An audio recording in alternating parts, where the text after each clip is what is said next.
Hello दोस्तों, महत्वपूर्ण 100 प्रश्नों का सीरीज लेकर के आ गए हैं जो बीपीएससी टीआरई 4, बीपीएससी प्री या बीपीएससी एईडीओ के लिए उपयोगी होने वाली है। तो दोस्तों आज का सेशन शुरू करते हैं। चलिए आज का सेशन शुरू करते हैं। आज का पहला प्रश्न है, कोशिका का पावर हाउस किसे कहा जाता है? दोस्तों याद रखिएगा, माइटोकॉन्ड्रिया को कोशिका का पावर हाउस कहा जाता है। अगला प्रश्न है, आत्महत्या की थैली किसे कहा जाता है? याद रखिएगा, लाइसोसोम को आत्महत्या की थैली कहा जाता है। सर्वदाता रक्त समूह किसे कहा जाता है? तो ओ नेगेटिव को सर्वदाता रक्त समूह कहा जाता है। सर्वग्राही रक्त समूह किसे कहा जाता है? तो ए बी पॉजिटिव को सर्वग्राही रक्त समूह कहा जाता है। अगला प्रश्न है, स्वस्थ मनुष्य का सामान्य रक्तचाप कितना होता है? याद रखिएगा, 120/80 मिलीमीटर एचजी। मानव शरीर की सबसे बड़ी ग्रंथि कौन सी है? दोस्तों याद रखिएगा, यकृत। अगला प्रश्न है, मानव शरीर की सबसे बड़ी अंतःस्रावी ग्रंथि कौन सी है? तो याद रखिएगा, थायराइड। अगला प्रश्न की ओर चलते हैं, इंसुलिन हार्मोन का स्राव कहाँ होता है? याद रखिएगा, अग्नाशय की बीटा कोशिका में। इंसुलिन की कमी से कौन सी रोग होते हैं? याद रखिएगा दोस्तों, मधुमेह। इंसुलिन की कमी से डायबिटीज रोग हो जाती है। लार में स्टार्च को पचाने वाली एंजाइम कौन सा है? तो याद रखिएगा दोस्तों, टाइलिन। रक्त का थक्का जमने में कौन सा विटामिन सहायक होता है? तो याद रखें, विटामिन के। अगला प्रश्न है, विटामिन सी का रासायनिक नाम क्या है? याद रखिएगा दोस्तों, एस्कॉर्बिक एसिड। विटामिन डी की कमी से बच्चों में कौन सी रोग होती है? याद रखिएगा, रिकेटस। मानव त्वचा का रंग प्रदान करने वाली वर्ण कौन सी है? तो याद रखिएगा, मेलेनिन। तंत्रिका तंत्र की संरचनात्मक एवं कार्यात्मक इकाई क्या है? याद रखिएगा दोस्तों, न्यूरॉन। अगला प्रश्न है, ब्रिक यानी किडनी की कार्यात्मक इकाई क्या है? तो नेफ्रॉन। अगला प्रश्न है, मलेरिया रोग का वाहक कौन सा मच्छर है? याद रखिएगा, मादा एनोफिलीज। तपेदिक यानी टीबी किस जीवाणु के कारण होता है? याद रखिएगा, माइक्रोबैक्टीरियम से होता है। माइक्रोबैक्टीरियम। दोस्तों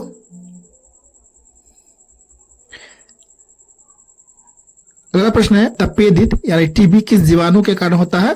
तो माइक्रोबैक्टीरियम ट्यूबरकुलोसिस से होता है। अगला प्रश्न है, पौधों में जल का संवहन किस ऊतक द्वारा होता है? याद रखिएगा, जाइलम के द्वारा। पौधों में भोजन का संवहन किस ऊतक के द्वारा होता है? याद रखिएगा दोस्तों, फ्लोएम। प्रकाश संश्लेषण में ऑक्सीजन कहां से निकलते हैं? याद रखिएगा, जल के प्रकाशिक अपघटक से। क्लोरोफिल के केंद्र में कौन सी धातु उपस्थित होते हैं? याद रखिएगा, मैग्नीशियम। अगला प्रश्न है, फलों को प्राकृतिक रूप से पकाने वाली पादप हार्मोन क्या है? तो याद रखिएगा, एथिलीन। मानव शरीर की सबसे लंबी और मजबूत हड्डी कौन सी होती है? तो फीमर, जो जांग की हड्डी होती है। अगला प्रश्न है, मानव शरीर की सबसे छोटी हड्डी कौन सी है? दोस्तों याद रखिएगा, स्टेपिज, जो मध्य कान की हड्डी होती है।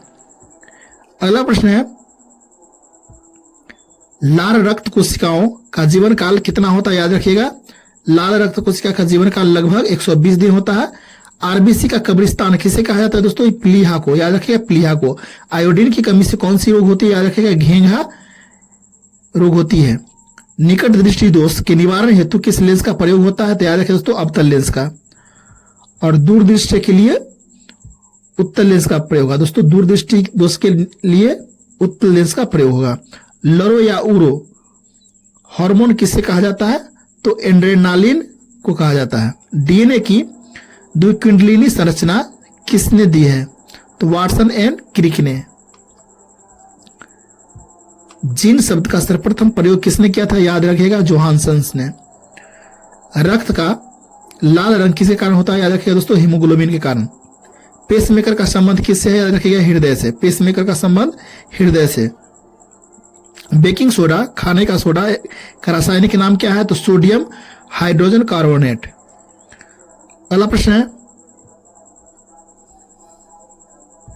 धोवन सोडा, धोने की सोडा का रासायनिक सूत्र क्या है? Na2CO3। याद रखिए, Na2CO3। ब्लीचिंग पाउडर, विरंजक चूर्ण का रासायनिक नाम क्या है? तो कैल्शियम हाइपोक्लोराइड। अगला प्रश्न है, प्लास्टर ऑफ पेरिस का रासायनिक सूत्र क्या है? CaSO4। याद रखिए, CaSO4। अगला प्रश्न है, जिप्सम का रासायनिक सूत्र क्या है? CaSO4। दोस्तों याद रखिए, CaSO4। सिरके में कौन सा अम्ल पाया जाता है? तो एसिटिक अम्ल पाया जाता है, याद रखिए दोस्तों, एसिटिक अम्ल। चींटी के डंक में कौन सा अम्ल पाया जाता है? याद रखिए दोस्तों, फॉर्मिक अम्ल। चींटी के डंक में फॉर्मिक अम्ल पाया जाता है, या इसे मेथेनोइक अम्ल भी कहा जाता है। खट्टे दूध या दही में कौन सा अम्ल पाया जाता है? दोस्तों याद रखिएगा, लैक्टिक अम्ल खट्टे दूध या दही में पाया जाता है। अगला प्रश्न है, मानव अमाशय में कौन सा अम्ल स्रावित होता है? तो हाइड्रोक्लोरिक अम्ल स्राव होता है, जिसे HCl कहा जाता है। शुद्ध जल का पीएच मान 25 डिग्री सेल्सियस पर कितना होता है? याद रखिएगा दोस्तों, 7 होता है, उदासीन होता है। अगला प्रश्न है, मानव रक्त का पीएच मान कितना होता है? तो 7.35 से 7.45 के बीच होता है, और यह एक प्रकार का क्षारीय होता है दोस्तों, क्षारीय, इसकी प्रकृति क्षारीय होती है। अगला प्रश्न है, प्राकृतिक गैस और बायोगैस का मुख्य घटक क्या है? तो मीथेन है दोस्तों, याद रखिएगा, मीथेन। एलपीजी के मुख्य घटक कौन सी है? तो प्रोपेन और ब्यूटेन। एलपीजी रिसाव की गंध पहचानने के लिए इसमें क्या मिलाया जाता है? तो एथिल मर्कैप्टन मिलाया जाता है, एथिल मर्कैप्टन। हंसाने वाली गैस का रासायनिक नाम क्या है? तो नाइट्रस ऑक्साइड। प्रकृति का सबसे कठोरतम ज्ञात पदार्थ कौन है? दोस्तों याद रखिएगा, हीरा, जो कार्बन का अपरूप है। विद्युत की सुचालक एकमात्र अधातु कौन सी है? तो याद रखिए दोस्तों, ग्रेफाइट है, और विद्युत का सुचालक होता है, लेकिन यह अधातु है। कमरे के तापमान पर द्रव अवस्था में रहने वाली अधातु कौन सी है? तो याद रखिए दोस्तों, ब्रोमीन। कमरे में तापमान पर द्रव अवस्था में रहने वाली धातु कौन सी है? तो याद रखिएगा, पारा, जिसे मरकरी भी कहते हैं, जो थर्मामीटर में रहता है। भूपटटी में सर्वाधिक पाया जाने वाला तत्व कौन सी है? तो दोस्तों याद रखिएगा, ऑक्सीजन। अगला प्रश्न, भूपटटी में सर्वाधिक पाई जाने वाली धातु कौन सी है? तो ये एल्युमिनियम। लोहे को जंग से बचाने के लिए उस पर जस्ते पर चढ़ना क्या कहलाता है? तो यह सदिलेपन कहा जाता है, इसे गैल्वेनाइजेशन भी कहते हैं। पीतल किसकी मिश्र धातु है? तो तांबा और जस्ता का, कॉपर एंड जिंक का। अगला प्रश्न है, कांसा किसकी मिश्र धातु है? तो तांबा और टीन का। अगला प्रश्न है, टाका किसकी मिश्र धातु है? तो सीसा और टीन का। चिप्स के पैकेट में उपचयन रोकने के लिए कौन सी गैस भरी जाती है? तो याद रखिएगा, नाइट्रोजन। नीला थोथा का रासायनिक नाम क्या है? तो कॉपर सल्फेट, याद रखिएगा, कॉपर सल्फेट। शुष्क बर्फ या ड्राई आइस किसे कहा जाता है? तो ठोस कार्बन डाइऑक्साइड को कहा जाता है। भारी जल का रासायनिक सूत्र क्या है? तो ड्यूटेरियम ऑक्साइड, इसको D2O बोला जाता है। चाकू से काटे जाने वाली अत्यधिक मुलायम धातु कौन सी है? तो सोडियम और पोटेशियम को चाकू से काटा जा सकता है, याद रखिएगा। अगला प्रश्न है, बल फोर्स का एसआई मात्रक क्या होता है? तो न्यूटन। दाब का एसआई मात्रक क्या होता है? पास्कल, याद रखिए दोस्तों, पास्कल। विद्युत धारा का एसआई मात्रक क्या होता है? तो एम्पियर। ज्योति तीव्रता का मात्रक क्या होता है? तो कैंडेला, याद रखिए, कैंडेला। वायुमंडलीय दाब को मापने वाला यंत्र कौन है? तो याद रखिए दोस्तों, बैरोमीटर। अगला प्रश्न है, बैरोमीटर के पठ्यांक का अचानक गिरना किसका संकेत होता है? तो आंधी तूफान का संकेत होता है, याद रखिएगा। अपेक्षित आर्द्रता किस यंत्र से मापी जाती है? तो हाइग्रोमीटर से मापी जाती है, याद रखिए दोस्तों, हाइग्रोमीटर। यांत्रिक ऊर्जा से विद्युत ऊर्जा में बदलने वाली यंत्र कौन सी है? तो डायनमो, या जिसे जनरेटर भी कहा जाता है। अगला प्रश्न है, विद्युत ऊर्जा को यांत्रिक ऊर्जा में बदलने वाली उपकरण कौन सी है? तो विद्युत मोटर है। तारों को टिमटिमाना प्रकाश की किस घटना का आधारित है? याद रखिए, वायुमंडलीय अपवर्तन पर। रेगिस्तान में मरीचिका बढ़ने के कारण क्या है? तो पूर्ण आंतरिक परावर्तन, याद रखिए, पूर्ण आंतरिक परावर्तन। ऑप्टिकल फाइबर किस सिद्धांत पर कार्य करता है? तो पूर्ण आंतरिक परावर्तन पर। वायुमंडल में किस रंग के प्रकाश का प्रकीर्णन सबसे अधिक होता है? याद रखिएगा, बैंगनी और नीला। किस रंग के प्रकाश में तरंग दैर्घ्य सबसे अधिक होता है? याद रखिए दोस्तों, लाल का।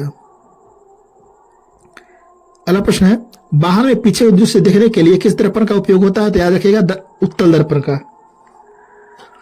दंत चिकित्सक द्वारा दांतों की जांच हेतु कौन सा दर्पण प्रयुक्त होता है? याद रखिएगा, अवतल दर्पण। निर्वात में प्रकाश की चाल कितनी होती है? याद रखिएगा दोस्तों, 3 लाख